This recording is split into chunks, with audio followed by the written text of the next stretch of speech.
This is the DallasCowboys.com Draft Show. Your war room for insider news and draft analysis from deep within the confines of Cowboys headquarters at the Star in Frisco. The Dallas Cowboys select Tyler Smith. And now, your host, Kyle Yeomans.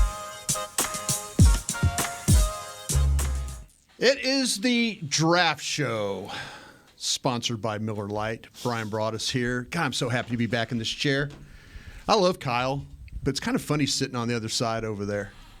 I like kind of directing this. I like to make my scouts uncomfortable. How about that for an opening today, guys? That's good. You ready to roll today with me? I'm not trying to be uncomfortable today. You ready? You're not interested in being uncomfortable today, talking about the NFL draft? Nah, my anxiety can't take it. Can't take it? Nah, but that's okay. I'm here though. Let's rumble, I guess. Aisha Morrison, the voice of one of my favorite scouts, young scouts, trying to get it done. What's going on with you? I'm fine. You good? I'm here. I think it's the chair. I ain't used to being over here. My direct line of sight, is that bothering you a little bit today? Probably. It's probably stressing me. And then Bobby's over there. I'm trying to get my laptop to turn on, people. That's what I'm trying to do. Oh, no, we need the goods. We do need the goods. That's the voice of Bobby Belt, 105.3, The Fan. Just got off his morning show. I'm sure he did some great work. Robert, thanks for being here. That's overselling it. Thank you. And then my teammate on the afternoons on 105.3, Zach Wolchuk. Again, all my scouting buddies here. You know me, guys, I'm not going to waste a lot of time here. I'm not going to waste a lot of time because I don't believe in wasting time on the draft show. Oh, God. I don't believe in that at all. Perfect. But, yeah, I mentioned this draft show is sponsored by Miller Lite, the only beer of the Dallas Cowboys. It is Miller time. All right, I'm going to get to this. As we embark on, 49 days now? Didn't we say we were 50 days? Yep, so yesterday? 49. 49 days. Jeez. 49 days until we get to sit in this room and kind of dissect everything that's going on. I do want to ask you guys some questions, and this is kind of how this thing's going to go today. We're going to try and cover a lot of content early in this thing with some players. I want to get my guys' opinions. I want to get my scouts' opinions on some of these guys that they're struggling with. Maybe some guys they're willing to fight for. We'll do some Twitter on the 20. But then in the last part of this show, we're going to draft for the NFC East. And we're going to take Dane Brugler's mock draft. And I've got some names. I'm going to give my scouts a choice here that they can draft for the Eagles at 10. And I'm going to give my scouts some choice for the Commanders and for the Giants. And then we'll get to the Dallas Cowboys with the names left. And we'll try and kind of work through this thing in that regard. So you guys ready to get going today? Hell yeah, let's do this. Never been more ready. Gotcha. Bobby Belt. Mm-hmm. Give me a guy that you'll absolutely fight for in this draft. Somebody that you would, if you said, listen, give me the one opportunity. There's a lot of times in these war rooms where these scouts, as they put their board together, they will fight for a particular person, whether it's somebody that they're on that island by themselves. Maybe they've got another scouting buddy involved with them. But give me one guy that you would absolutely fight for, stand up on the table, bang the table, beat people up to get on your football team. Okay, so are we talking about guys that have no chance at getting to Dallas 26, or more somebody that we think will be there at some point when they're picking? You can give me the guy you absolutely, one of your favorite players, and I'm not talking about a pet cat, but give me somebody. I love this guy, but you know what? At 26, if he gets there, I'm going to cause a ruckus in that room. Yeah, I mean, I think that when you look at, if for some way, somehow, obviously, a guy that would have to slide there would be Joey Porter Jr., who I love and I think is the perfect type of corner that they would want here in Dallas, the perfect type of player that Joe Witt and Dan Quinn could use in the scheme that they need. A guy who measured in 6'2.5", 34-inch arms, which is absurd. Mm-hmm. Great length, great size, great, I think, play strength, a high IQ, a good awareness. But that one I don't think is very realistic. And so the guy I keep coming back to him, and I know we've mentioned him a couple times over the last couple weeks, the guy I keep coming back to that I think is realistic realistically there, and I'd be willing to fight for among a group of players is Luke Musgrave, the tight end from Oregon State, because I think that Luke Musgrave to me is going to be better value where he is than any of the receivers. I honestly like Musgrave more than I like any of the receivers, more than I like Jackson Smith and Jigba, more than I like Jordan Addison, more than I like Quentin Johnston, because I think they all have warts about them that other receivers haven't necessarily had in recent years when we've had some of the really high-end top talent at receiver. But Musgrave, to me, just the footwork, I think the hands. Now, obviously, the question with him has also been about his availability, his injury history, his durability. But if you're just talking to me about what type of a player he can be, that's a guy that if you put him in the offense next year, he's 1,000 yards, to me, easy. And I think that he can replace what Dalton Schultz did for you, and he can do more. He can stretch the field more, and he is the type of vertical tight end that I think really threatens defenses the way that Jerry has talked about recently on the bus, and the way that I think some people around this team have talked about that they'd like to find a really dynamic threat there. Zach Wolchuk, he just said that he would fight for Musgrave over Smith and Jigba. I've known you now through this draft process that is your favorite player. Is, in fact, that the guy you're going to fight for, or do you not feel he is going to be there at 26 for you? I don't think he'll be there at 26. And if he is, the league has made a terrible error in evaluation by letting this guy slide. Now, I'm going to go with somebody else because I think you guys know my affinity for Jackson Smith and Jigba. Ohio State wide receiver, yeah. Ohio State wide receiver, and who I think is the best wide receiver in the draft, and people might be overthinking that he's not when you look at some of his college teammates that have come in and been productive, and they've applauded him for already being better. I'm going to go with an edge rusher here, and this is a guy who I kind of had as a fringe first rounder, but it is King Felix is what I call him. Felix and Adike Uzoma from Kansas State. I love this dude. And I don't think you can ever go wrong with taking an offensive or defensive lineman. I don't know if the Cowboys, we haven't heard a lot of edge rusher when it comes to them in the first round. But if they decide, hey, the corners aren't there, the tight end, it can stretch a little bit. Maybe we don't want to go tight end. The receivers, they get wiped out. This might be a guy that I think could be the best player on the board, and I saw a lot of like Robert Mathis-like traits in his game. This dude competes his ass off, does not quit, high motor, always working, compact build, quick off the ball, does give up some size, right? So he's not the biggest dude in the world. 6'4", 255, he's big enough. Yeah. But he doesn't look huge on tape when you watch him play. He's got multiple ways to beat you, which is why I love him. He shows multiple pass rush moves. He's got good hands. He switches sides. He can play both the right and the left end. You know, we talked about what if the Cowboys make some cap moves? Yeah. Bobby, you talked about this yesterday on our show with like a Dorrance Armstrong or something like that. Maybe defensive end all of a sudden is a sneaky need for them. They need to replenish that. I think this is a dude that can come in day one and be an impact type of player for you. I think he's NFL ready. Zachary, give me your list of defensive ends. Okay. Give me your defensive ends down to that player. So I've got Will Anderson 1 at Alabama. I've got Tyree Wilson at 2. Give me Miles Murphy. Then Nolan Smith out of Georgia. So you feel like all those guys are going to be gone? I think they'd all be gone. Okay. I do. Dang. I feel you. Like Nolan Smith to me was a guy that could have been around there, but I think he tested so well at the combine, he's gone. There we go. Yeah. There's no way. And then people seem to love Lucas Van Ness out of Iowa. I didn't see it personally. Like I think I'd rather have Felix. Hold that thought because I'm going to get to something when we get back through this. Okay. Hold that thought about him. But you're looking for an edge because you're thinking maybe you're going to be wiped out at receiver. Possibly. You're thinking you're not enamored with the tight ends that might be there, and you're not enamored with any potential guard that could be there, right? Sure. Okay. Tell me about it, Scout. Who do you got? If Kalijah Kancey from Pittsburgh is still there, I might act a fool. I like him. I like his flexibility. I like how he shoots gaps. I just like how active he is, and he's vicious as a DT. It looks like possibly he might have some – I don't know how some teams feel, but similar to Tommy that performed really well.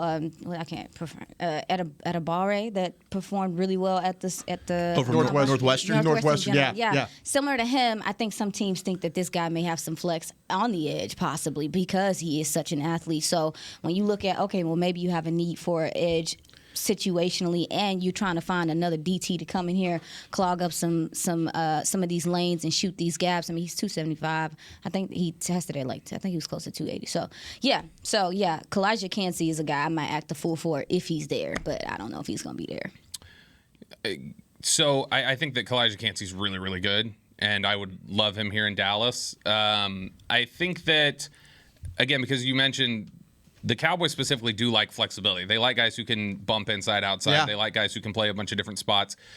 I think for them specifically here in Dallas, Cansey, especially as an edge, I don't think they would ever put him at edge just because of the length. Because I mean, the arms came in what? The arms. Yeah, she was talking about other teams. No. maybe- Yeah, I know. I'm just talking about fighting yeah. for him here in Dallas is what I'm referencing. Yeah, to. right. Is that's worth it. But I would love him as long as they're okay saying we got a guy who's going to basically play 3 technique for us, and that's all he does. Yeah. I mean, that's all Oso Odigizua does. That's all other guys have done for them before.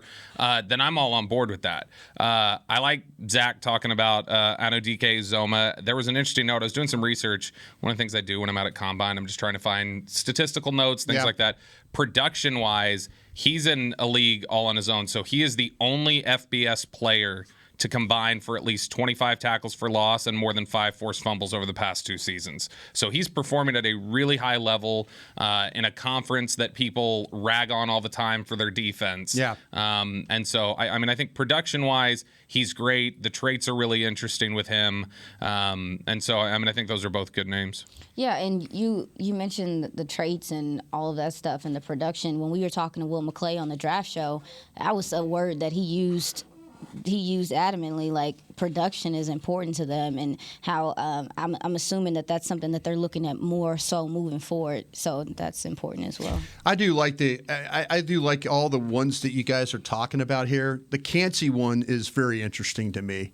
Because, like I say, I've been fortunate enough. You and I have had the discussion about Leroy Glover when I was in pro personnel here with the Cowboys. And I'll never forget, you couldn't have driven a nail up my butt when Jerry Jones asked me, we're about to hand this guy $5 million. You okay with that? And it took every bit of confidence that I had to say, yeah. Because you're talking about a shorter guy, but you're talking about a guy like what I used to just talk about, disruptive, plays upfield, tackles for loss, things like that. I mean, that to me is a very interesting thought. The guy I would fight for is Bijan Robinson.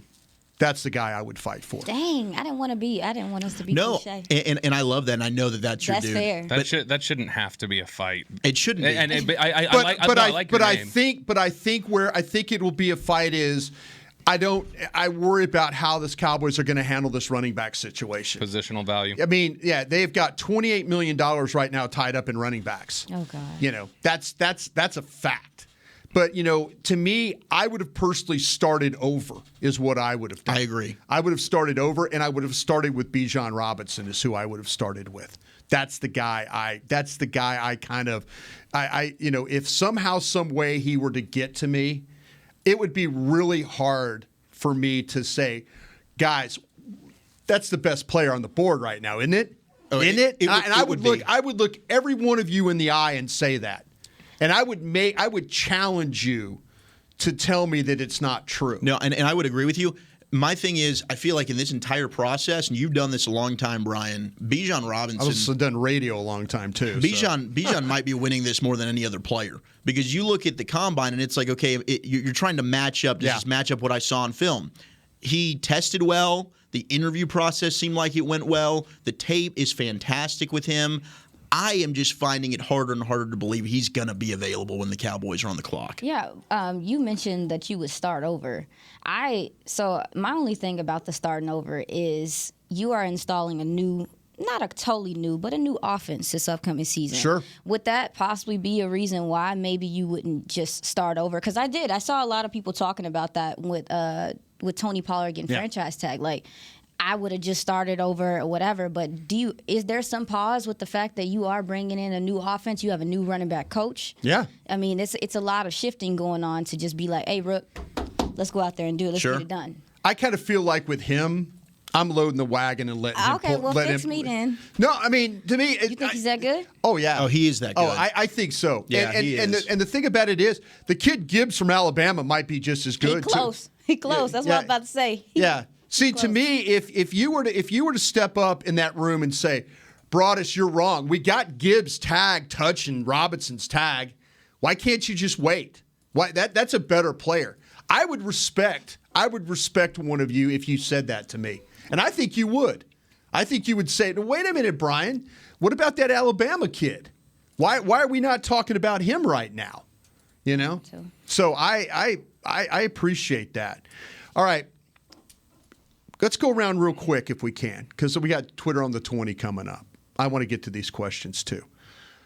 But I also want to know, is there a guy that if it turns into he's there and you're like, listen, I'm not trying to kill these kids, when it comes to, not wanting them, but is there a pick that they would make that you would say, that's a little tough for me? I always call it the pin throw, where, darn, that kind of thing where a guy goes and stuff like that. Zach, you got a player that if they took him, you would just pause. I'm not saying you would just totally, you as a scout, you would put it down, you'd mark it on your sheet, and you'd just get ready for the next pick.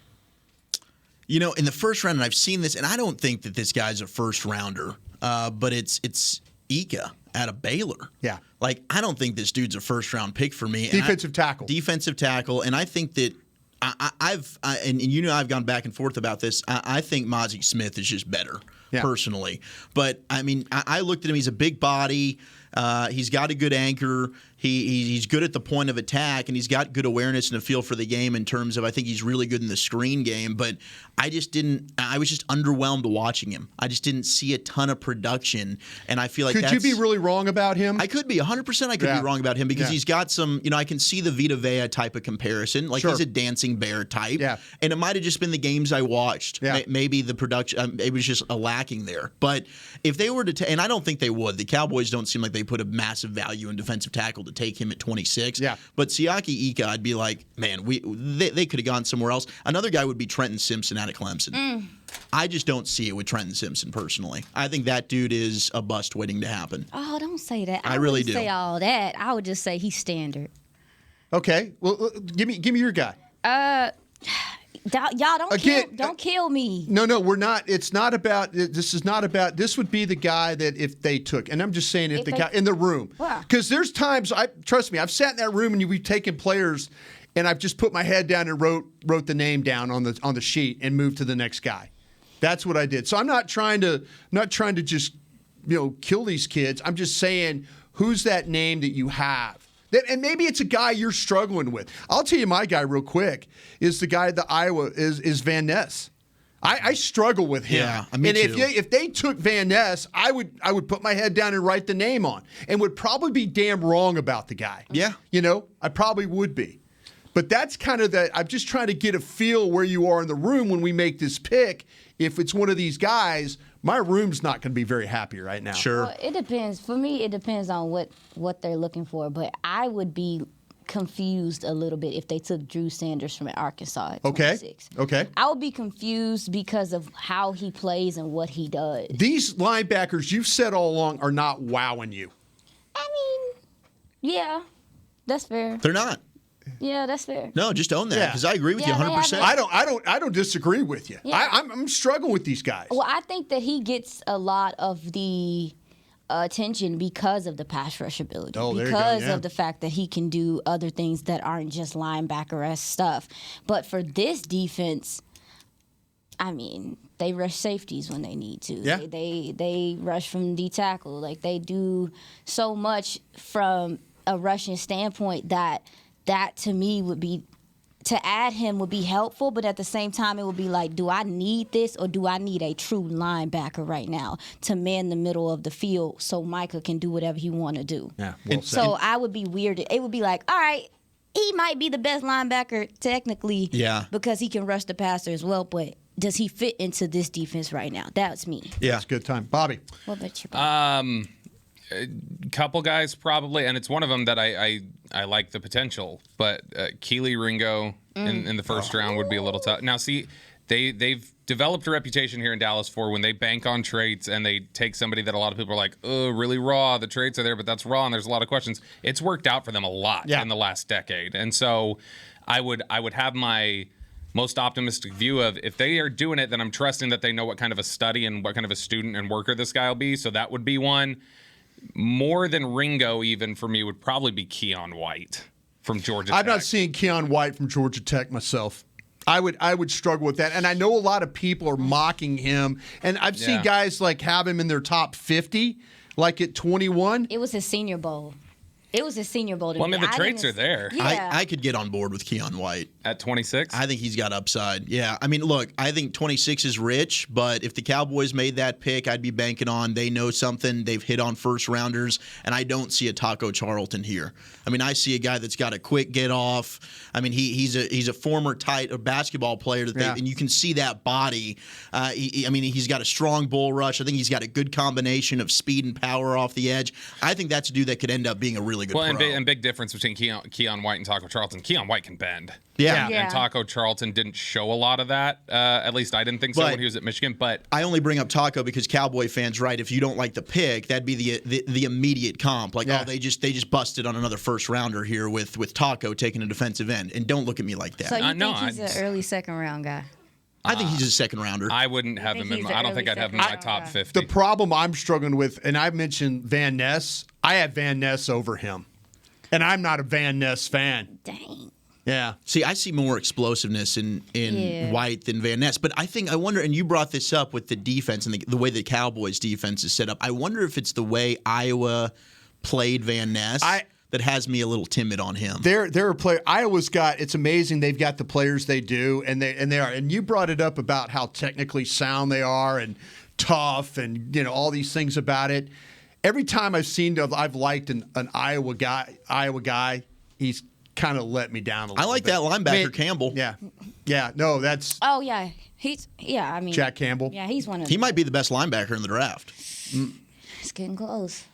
It's getting. I mean, as we get down to the wire and you start really looking at what everybody can do, you're like, yeah, okay. But we talked about it. He tested so much better than what I thought he was going to, Jack Campbell. He was surprisingly efficient in coverage. Yeah. Like what he does, being able to drop into zone and affect the slants. And his hips just flip naturally. I was surprised. He was a bright spot to me. I was surprised by him, too. All right. I appreciate your guys' thought about that. We got through that okay, right? It was solid. I'm with you on Keely Ringo. Oh, though. no, I didn't say. Osiris Torrance at 26. Go. Oh, you don't like Osiris? No. I just want to see Bobby's face. I don't want to. I doubt there's a alignment. Like if Skoronski got down there, okay, we can play. But just in general, I think application of resources. I don't know that I want to pick a lineman. Darnell Wright.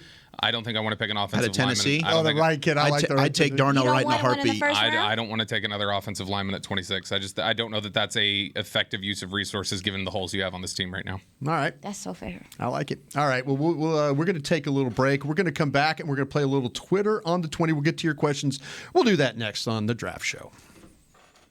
Hey Cowboys fans, if you're looking for a full-time or part-time job, check out Liberty Tax, proud partner of the Dallas Cowboys. If you've got tax experience and want to help your community with their finances, you're the perfect candidate. No tax experience? We also offer in-person tax school courses locally. Liberty Tax has 79 locations across DFW and 2,300 offices nationwide. Learn more about our job opportunities at libertytax.com/hiring or call your local Liberty Tax office today. Craving something flavorful? Replace that bloated burrito feeling with Smoothie King's new Power Meal Smoothies. With 3 delicious flavors like cinnamon banana, blueberry raspberry, and spinach pineapple, you can fill up on flavor, not calories. Each meal replacement smoothie is packed with 20 grams of protein, 7 grams of fiber, and 23 vitamins and minerals, all under 350 calories with 0 grams of added sugar. So next time you want something flavorful, swap fast food for a Power Meal Smoothie. Order today on the Smoothie King app. Smoothie King, the official smoothie of the Dallas Cowboys. I'm Darren Woodson,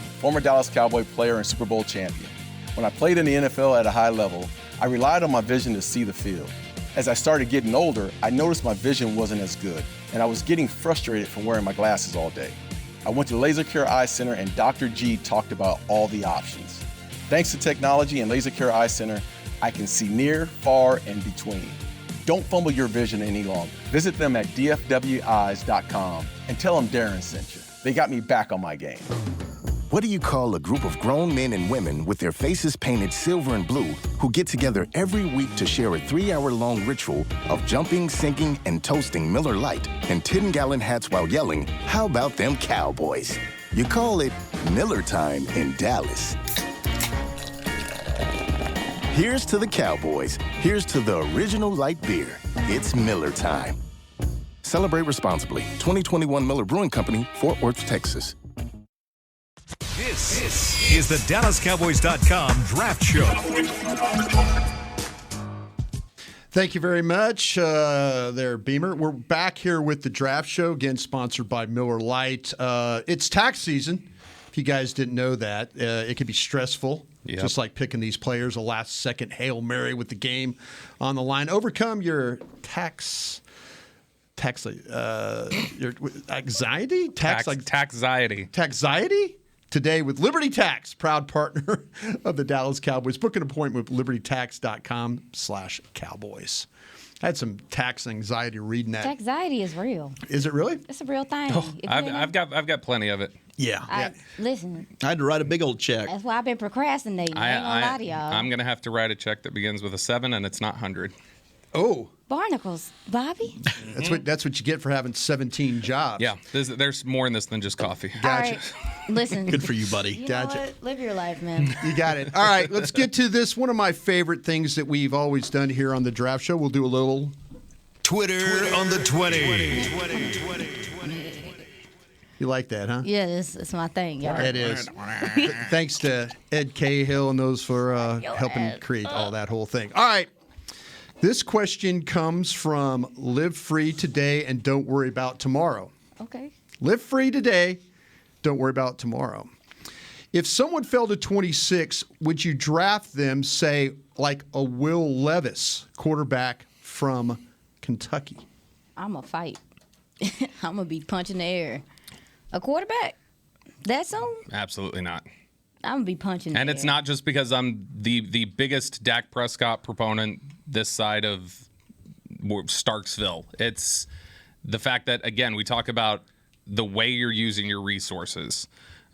Pick 27 in 2017, the last first-round player the Cowboys had on the board was Dalvin Cook. It did not matter to them. They weren't picking a running back at 27 because they had Ezekiel Elliott here. It just wasn't going to be the way that they were going to use their resources. And so could they pick a quarterback somewhere in maybe they get to the second round and somebody's there. Maybe they get to the third and they think somebody's there and go, this is just too good a value for us to pass up on a day 2. Maybe they would do something like that. But even in the first round, I can't say. I think they would hold somebody hostage for that. You want to come up to 26 and get Levis? Come trade with us. That's a dream scenario for me. Yeah. Because then I think that you're going to be able to move out of the first round. I think you might be able to pick up a 1 for next year. And there's a team that wants to come up and go get that guy, so they have a 5th-year option on him. Now, the question was, would you do this, right? It wasn't what the Cowboys do. This Cowboys aren't doing it. I would do this. I think Will Levis is a player that I would gamble on. Oh. And I got some doubts. What if your quarterback's good? The quarterback is good. So what are you doing?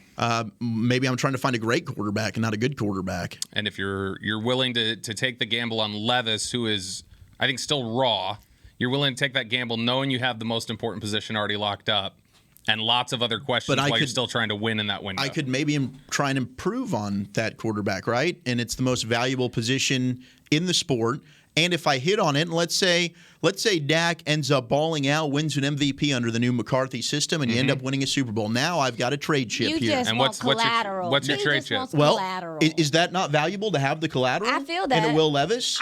And now I can flip that. I can get more Levis, picks. Trading Levis, here's the thing. I think if you drafted a Will Levis and he never saw the field, the most you could get back is a first.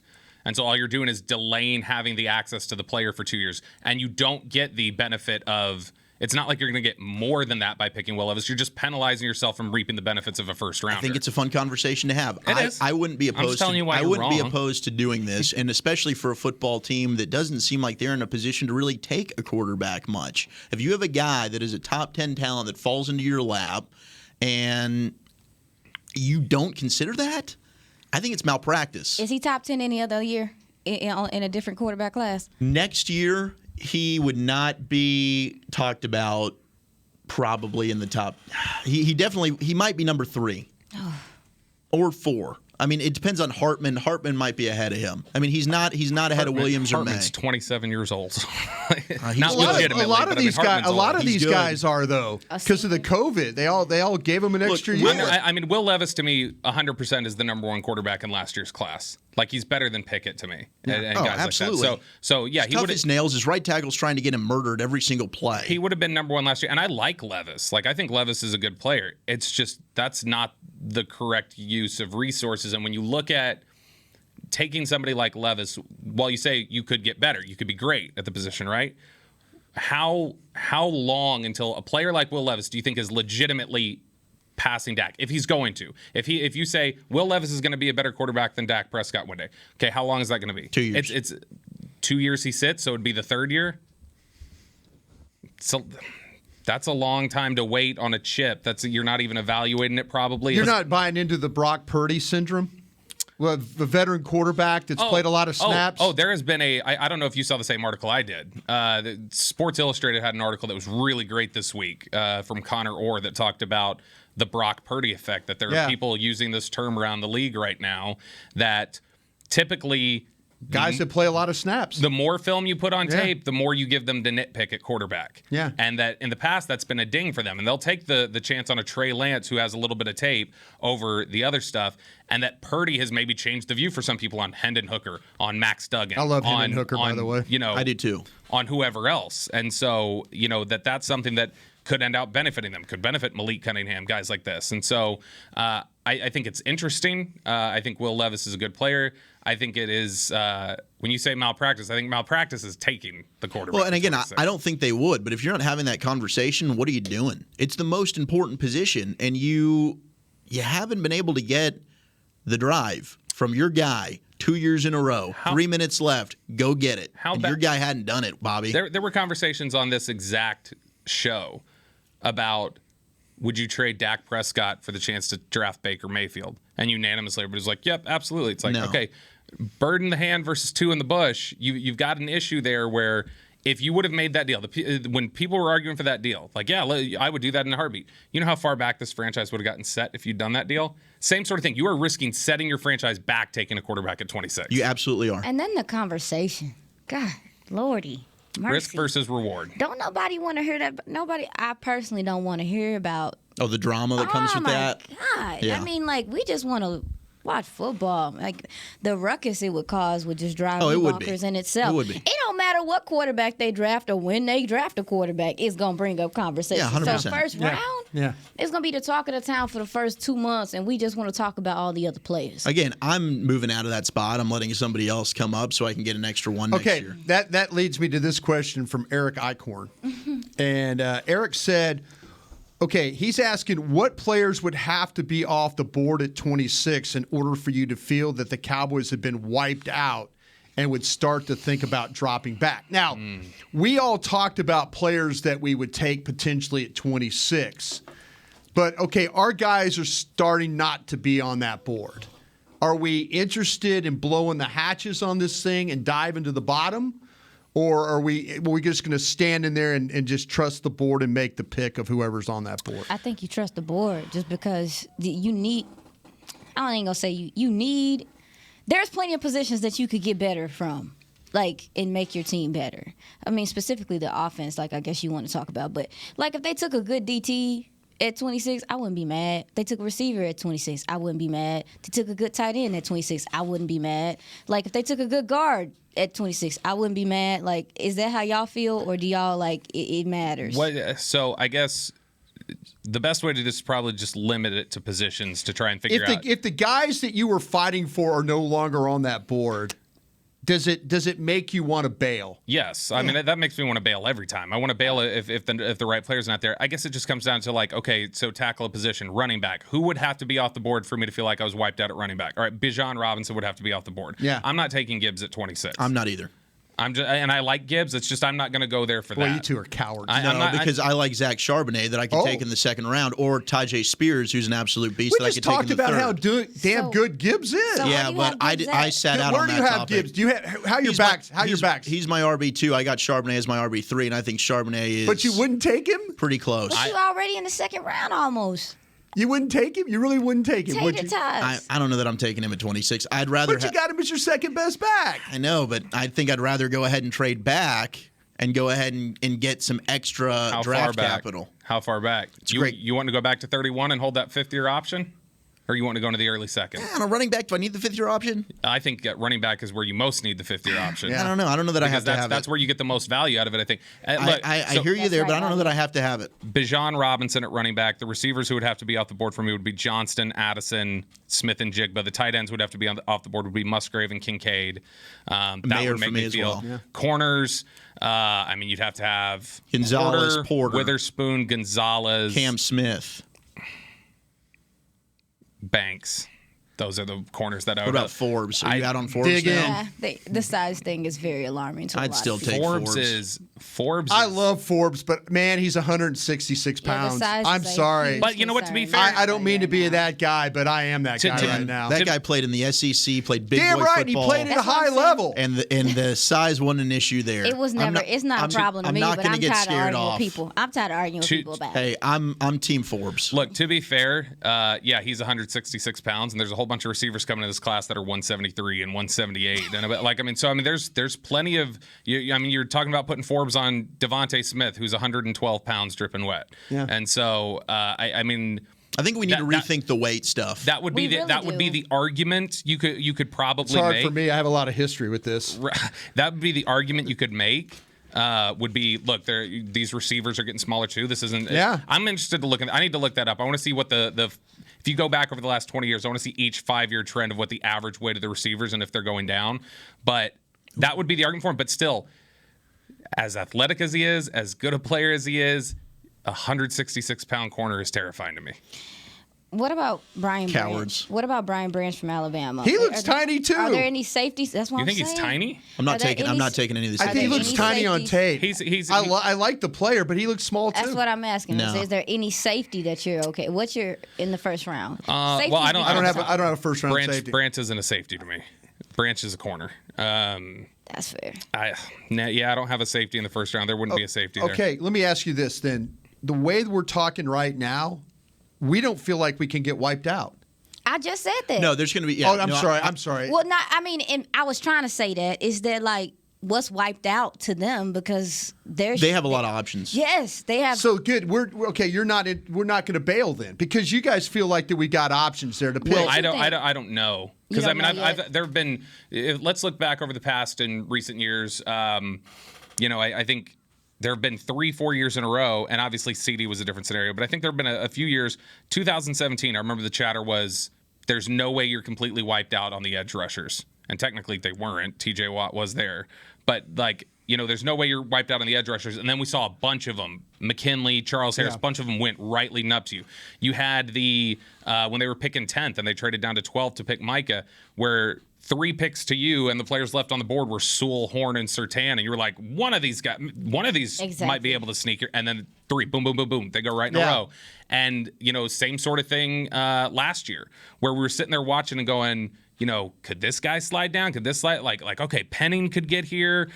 You could get Traylon Burks to you. Somebody's going to be there. Zion Johnson. And then boom, boom, boom. They go down. And so I like to think maybe out of the players I listed at corner and those other positions, maybe one or two of them I would like to think would be there. But I've seen a history now of several years of me thinking one or two of them gets there and then they don't. Yeah, because of the run on a certain position. We got. If you're watching on the video right now, we got Brian Branch up there from Alabama. Alabama's got 3 safeties. Boy, Branch did not test well. That's what I'm saying, though. Yeah. That's what I'm saying. But I like him. I like Branch, too. I would take him if he's there. See, that's the thing. I'm going to Tuscaloosa. I'm getting him faster. I'm getting him better jumps. I'm doing whatever I have to. If I like the player that much, I'm going to do that. I'm only saying because if you're talking about, I think this guy plays better close to the line of scrimmage. I think you're absolutely right about that. I think he needs to be in the box. Downhill player. Yeah, absolutely. He doesn't miss tackles like that. And if you are talking about this conversation with Donovan Wilson or whatever, if you are trying to replace that, he does so much, dude. Like, I know that people think it's a quick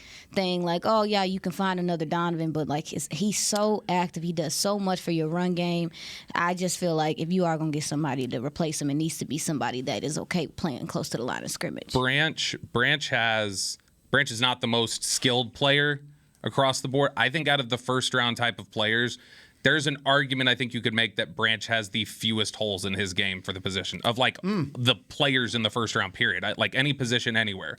I think that Branch is the most solid across the board in terms of there's not a whole bunch of glaring issues with Brian Branch to me. Let me see. That's a good point. I was kind of thinking of the guys I was looking. I think Robinson's that guy for me. And I'm the whole thing too with Porter, Gonzalez, Witherspoon, those guys. I need those corners. I think I got them in the right order there. I like think Witherspoon too. I do. I like Witherspoon. All right. Well, listen, thanks to everybody who fired their questions in for Twitter on the 20 today. When we return, we're going to do a little drafting for the NFC East. We'll do that next on the Draft Show. I'm Dak Prescott, quarterback of the Dallas Cowboys. Blockchain.com is one of the most trusted ways to buy, sell, and trade crypto. Whether you're always on the go or stay closer to home, Blockchain.com is just a few taps away. Put the power of crypto in your pocket, so no matter where you are, you can trade on your terms and build a crypto portfolio to fit your life. For crypto pros, rookies, and anyone in between, Blockchain.com makes it easy to own a piece of the future. Blockchain.com, trusted by millions, trusted by America's team. In a stressful world, Lincoln provides balance and calm amidst the chaos by creating sanctuaries that move you through the world with ease. Our vehicles make your time richer and more uplifting with human-centric design, intelligent technology, and powerful performance. As the official luxury vehicle of the Dallas Cowboys, driving a Lincoln is just another way to show your team pride. Experience our full lineup of luxury vehicles, including the Corsair, Aviator, Navigator, and Nautilus at Lincoln.com.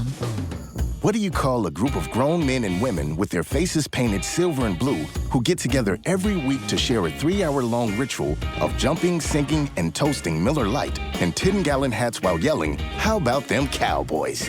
You call it Miller Time in Dallas. Here's to the Cowboys. Here's to the original light beer. It's Miller Time. Celebrate responsibly. 2021 Miller Brewing Company, Fort Worth, Texas. Star Sports Tours is the only official fan travel partner of the Dallas Cowboys, offering exclusive game weekend travel packages with pre-game sideline access and photo ops with current players, cheerleaders, and Cowboy legends. You want to stay at a team hotel, attend the best tailgate party in Texas, tour the Star, and talk X's and O's with me, Everson Walls? With Star Sports Tours, you can. Visit cowboystravel.com to book your travel package today. This is the DallasCowboys.com Draft Show.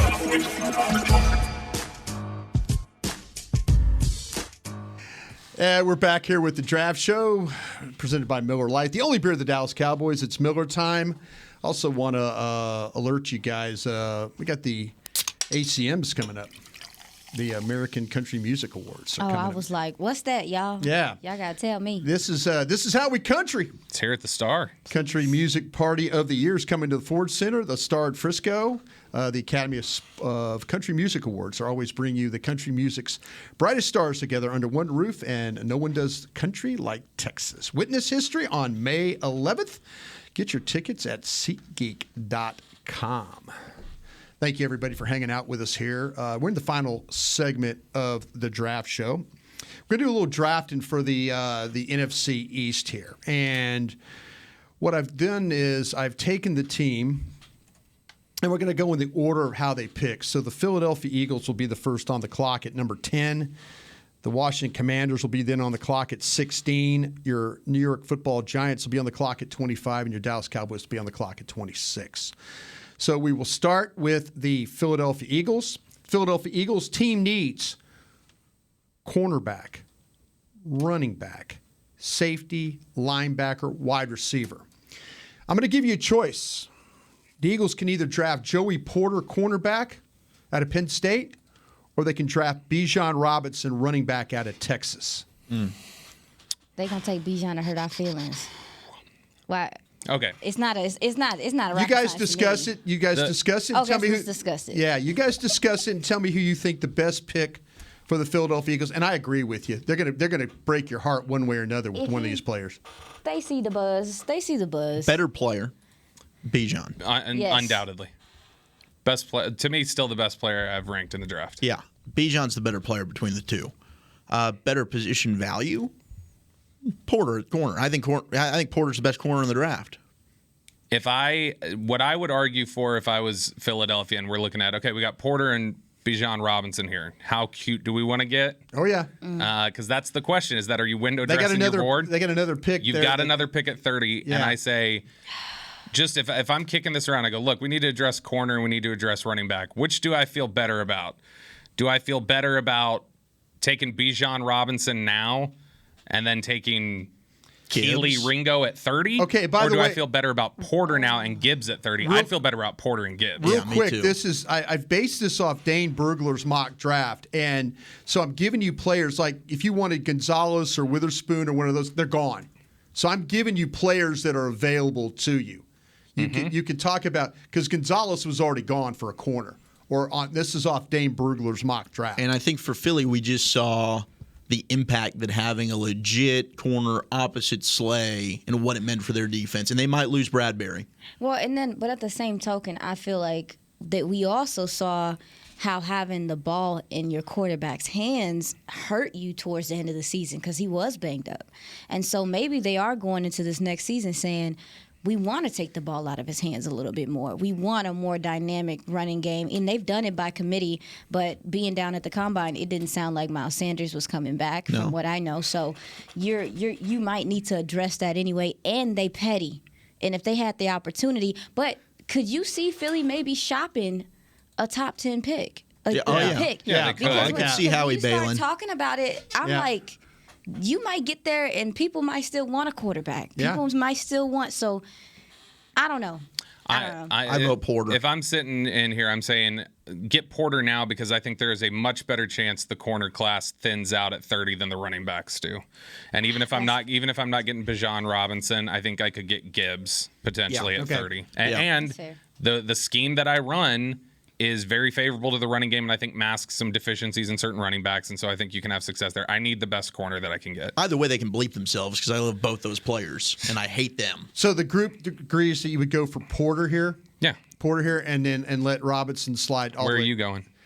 I think that I would go with Robinson is what I would Robinson's a better player. And I would and then I would tag one. I'd find one of these corners on the back end.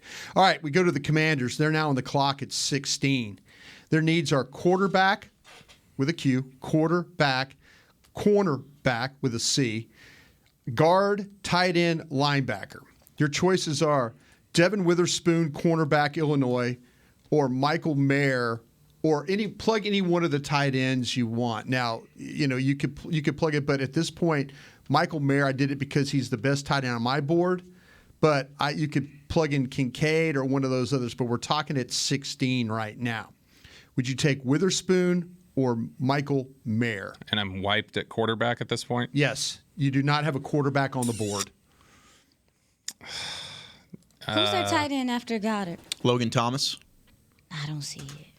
Yeah, this is Washington. Washington. Goddard's We're in the Commanders. Oh, tater tots. Yeah. I would go with Witherspoon over Mayer. I've got Witherspoon rated a little bit higher. I like Mayer a lot. I think he's good, but Thomas is he's got injury issues. You have Kincaid number one? I've got Kincaid number one. He's my top tight end. Kincaid? No, Musgrave. Cool. For tight end. Yeah. Who's your top tight end? Oh, Kincaid. Can I ask who the top offensive lineman is on the board? Do you have that? Or am I ruining your game? I'm just saying, okay, then I won't ruin your game. I won't ruin your game. Fine, then it's Witherspoon. I don't even think about a tight end if it's between a tight end and a corner from Washington. That's fair. The only thing that would give me some pause is depending on what the quality of the offensive line was. Because you made the good point again of cornerback falls off far faster. Their offensive line in Washington. Yeah, you don't have a chance for Sharonsky or anything like that. Okay, yeah, then give me Witherspoon. Yeah. And it's going to be good because I think CeeDee Lamb's going to give him fits and he's going to grab him and get flagged all day. You don't sound like a Witherspoon fan. Nah. I'm not as high on Witherspoon as others are. I'm not either, but I would take him right there over. Oh, yeah, me too. He got to be in the right place. He does. He got to be in the right place, the right coaches, the right situation for him to see. Because he is such a aggressive and his attitude is so. I mean, I'm like, is this man a strong safety? He plays. I put in my notes. Is he a safety? I know. Aisha, we're on the same, and I think his teammates better. And Martin, for all the chatter about Tyler Smith and how heavily penalized he was and how much he holds, and is this going to carry over the next level? I think way more consistently, grabbiness at corner in college translates to a grabby corner in the NFL. And that always freaks me. And he does. He grabs a lot. He does. I feel like he's going to get flagged a lot. Go watch Michigan, and he cost them that game. Michigan targeted him in that final drive. He had 2 penalties and set up Michigan for the game-winning field goal. So you guys are taking Witherspoon, the grabby guy, right? Yep. We good? Yeah, perfect. Set up Aisha? Washington. Fine. I mean, I said, yeah, dang. I mean, You want to give him Kincaid? no. What Okay, thank goodness. Who are you taking? I think I would take Witherspoon. Okay. Is what I would do. All right, here we go. The New York Football Giants are on the clock at 25. Needs wide receiver, cornerback with a C, center, guard, safety, linebacker. Jordan Addison, wide receiver, USC, is on the board. Emmanuel Forbes, cornerback, Mississippi State, is on the board. Who would you take between Addison and Forbes at 25 for the Giants? Boy, do those two guys, their weight combined, add up to Osiris Torrance? Those are skinny players right there. Of you, Bobby. I'm taking, Addison, and I know that Dane's brought this point up before, I believe. There is some familiarity in terms of with the route running and how clean he is with Addison, with Stephon Diggs. And Stephon Diggs and the success that Giants coaching staff had with him in Buffalo, I would be really intrigued by the idea of getting a weapon like that there to Daniel Jones, especially if you've invested in your quarterback like that. I think you should start investing in some weapons for him. And so I think that's an easy Jordan Addison. It's real simple for me, too. Addison? Yeah, I agree. All right. Let's move on to your Dallas Cowboys then. Addison's the pick at 25. All right, Dallas football Cowboys. Dallas Cowboys, okay, needs, they're looking at corner, guard, receiver, safety, tight end. Here are your names at 26, according to Dane Brugler. They're on your board. Cam Smith, Dalton Kincaid, Osiris Torrance, Quentin Johnston. You got a corner, a tight end, a guard, and a wide receiver. Cam Smith, the corner, Dalton Kincaid, the tight end, Osiris Torrance, the guard, Quentin Johnston, the wide receiver from TCU. Cowboys, you're on the clock. Best player. Talk it out among yourselves. For me is Kincaid. It's the tight end. Kincaid is the best of those. End, if I felt any better about Quentin Johnston's play strength, I'd go with him. Well, I mean, but then when you talk about the size and all that stuff, and you look at Kincaid and all the stuff he can do receiver-wise, no offense to Quentin Johnston, I'm just like... Quentin Johnston is, to me, if I felt better about his play strength, if I felt better about him getting off the line of scrimmage with press and everything, I think he is the perfect fit for some of these concepts that they're talking about running on offense next year. I don't know if the play strength and the toughness at the catch point is that's just what I'd have to have a question on. If somebody could convince me if I was in that room with them and Johnston makes a lot of plays down the field. He does. If the scouts could convince me, like if there was somebody in the room and could convince me Quentin Johnston's play strength isn't going to be an issue, here's why, or this is why this is going to be okay, then I'd feel better about it. If I had any lingering questions about it, I would go probably. Did you guys not see a guy that competes? But I saw a guy that competes. I don't know that he has he gets bullied, I feel like, too much for his size, like in the short and intermediate game. And that's going to be a lot of what they're doing next year, passing the ball. Yeah. Well, I think a lot. And I really like Quentin Watching Johnston. the highlights, Chris Beam's got the highlights You don't up on the think board that for some us. of it ain't gotta do with just the scheme they run also too? I mean, No, he I don't- was there. He seemed like they're down I think the he's field. open a lot. There's times where he just takes over games. Like Max Duggan is just feeding him. Oh, Feeding him.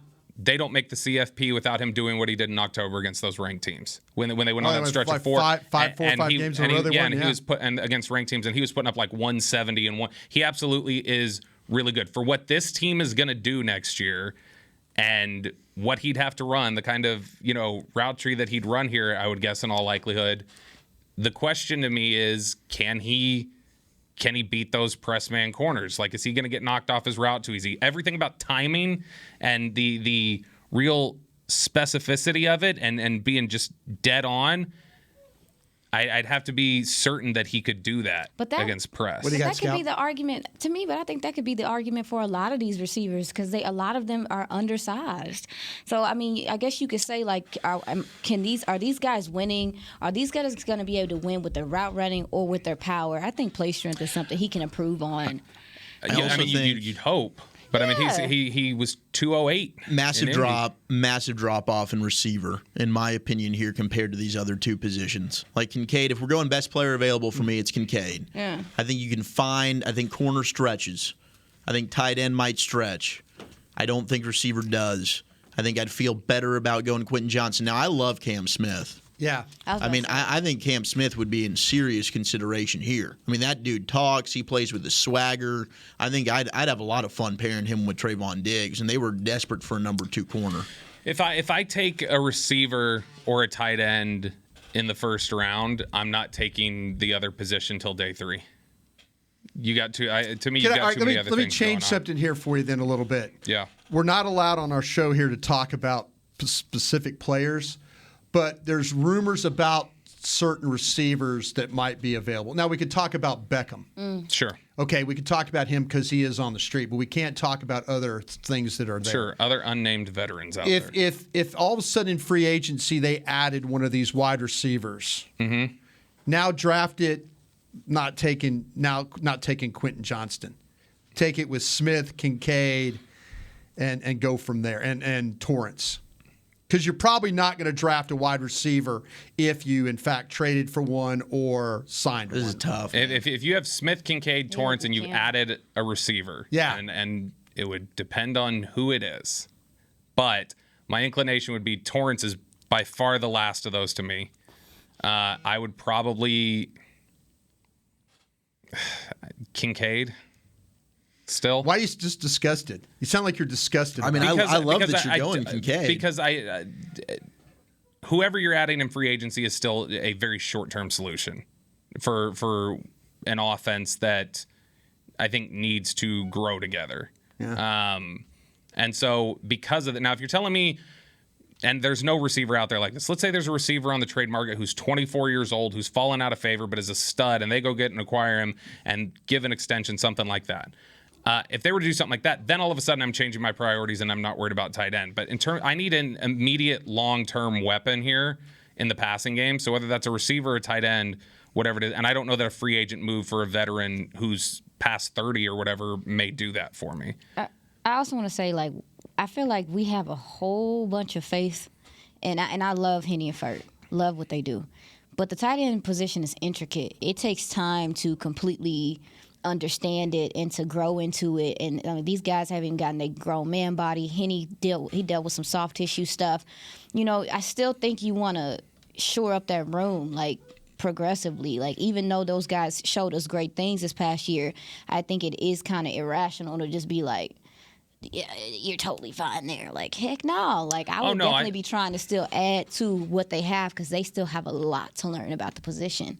They'll add, yeah, I definitely would still be in favor of adding a tight end. But if I'm taking a receiver at 26, then I'm probably not even bothering with tight end until the 4th round, though.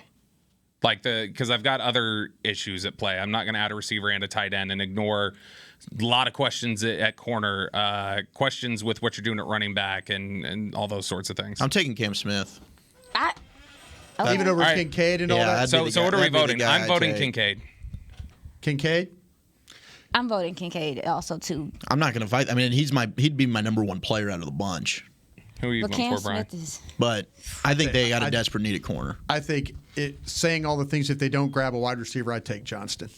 Is who I would take. Okay. All right. TCU is who I would take.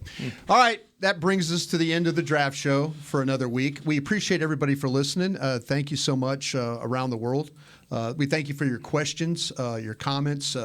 Make sure you interact with us the best you can on Twitter, and we will do our best to continue to investigate and educate. That's what the show is all about. For Aisha Morrison, for Zach Wolchuk, and for Bobby Belt and Chris Beam, I'm Brian Bruss. Have a good week, and we'll see you next time on The Draft Show. This has been a production of DallasCowboys.com and the Dallas Cowboys Football Club. How about this, Cowboys? Yeah!